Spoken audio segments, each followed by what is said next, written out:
So ఇలా కలుపుగా వండుకొని అన్నం తీసి కొంచెం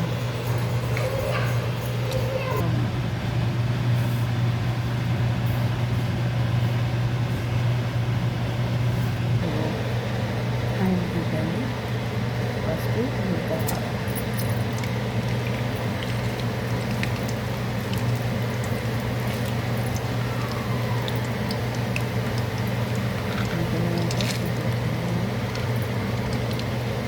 పల్లీలు అయిపోయినాయి.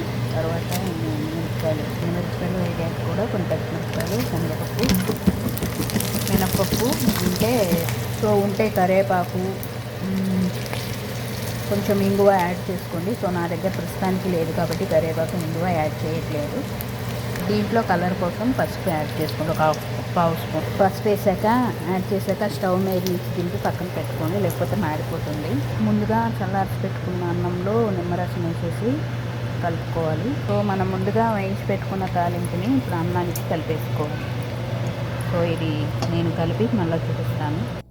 ఇలా కలిపేశాక మనము చెయ్యి అనేది పెట్టేసి మళ్ళీ కలుపుకొని ఉప్పు చూసుకోవాలి. ఇప్పుడు సరిపోతే ఇప్పుడు యాడ్ చేసుకోవాలి. సో నాకు కొంచెం ఉప్పు పడుతుంది, నేను ఇప్పుడు ఉప్పు యాడ్ చేసుకుంటాను.